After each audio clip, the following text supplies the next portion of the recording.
Gusto natin marinig ano ay yung kanilang mga samain sa loob.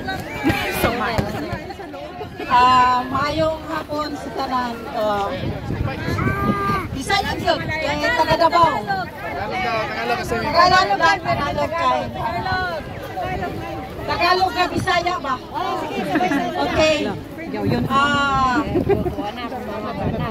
Akong ikasulti lang, gamay lang, no? Anong niabot adire, bakit nandito tayo ngayon? Kasi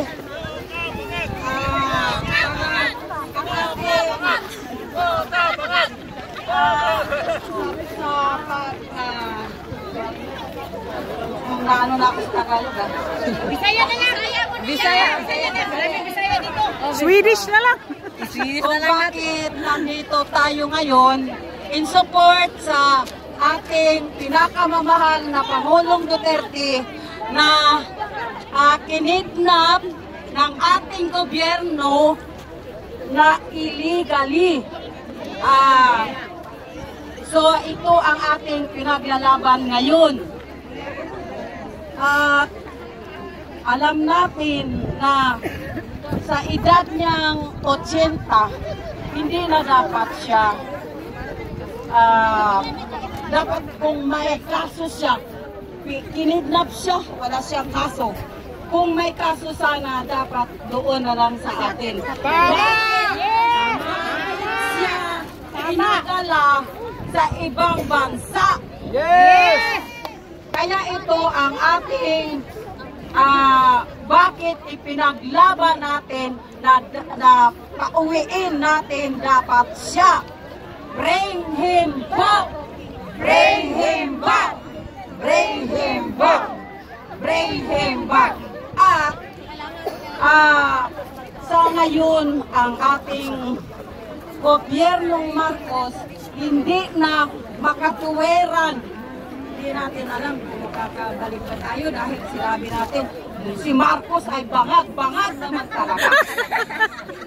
Kung nagsasalita siya, pag inanswer na Kung nagpa-air contest siya, hindi dapat.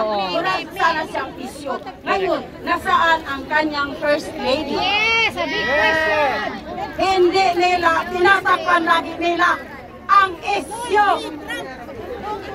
Ang isyo sa pagdudruga ng Pangulong Marcos na nambubodol sa atin. Yes! Kung natandaan ninyo, nandito tayo 2016 para ipanalo si Pangulong Duterte at hindi tayo binigo niya na inayos niya ang Pilipinas within 6 years. Diba? Yes! Ngayon, sinisira niya ang reputasyon ng Pangulong Duterte. The best president ever! Yes! Yes. Binaliktad ang lahat na tinutuwid niya. Binaliktad kahit yung namatay last 2024. Sa kanya pa rin pinakit. Si Aling Sheila, anak ni Aling Sheila. Money is the root of all evil. Evil, yes! Mga magnanakaw! Marcos magnanakaw!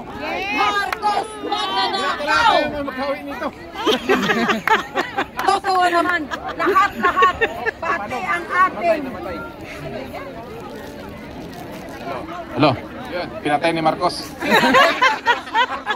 Yung microphone.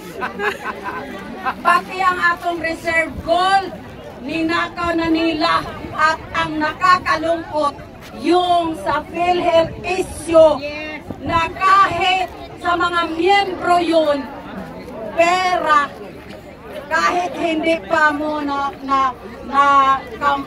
nakamtan yung pera mo, yung sahod mo, ay nagbabayad ka na tapos nanakawin lang nila.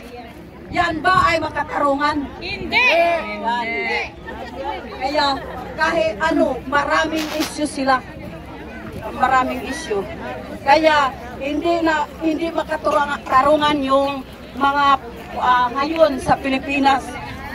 Yung last na issue yung sa 37 vloggers. Ultimong tao, kanila talagang gugurgurin. Kaya tayo ngayon na nagsasalita ng totoo, hindi natin alam kung gugurgurin tayo, kung uuwi tayo. Kaya kailangan atin boto ang PDP para si Inday Sara ay makaupo.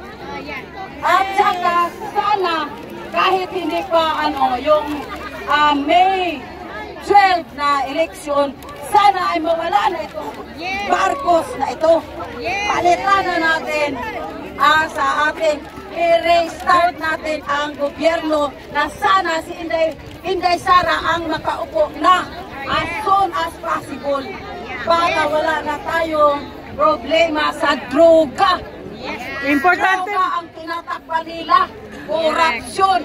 Nakaw dito, nakaw doon. Oh. Totoo yan. Pauwiin. O kaya Pauwiin si tatay. sana ang ating mga kamag-anak doon sa Pilipinas ay ating pagsabihan na straight PDP yung lahat at saka yung mga ni Tatay Digong yung dapat yun lang.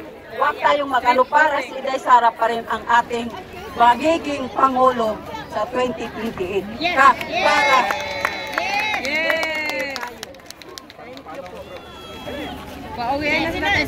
Bukas na. Thank you.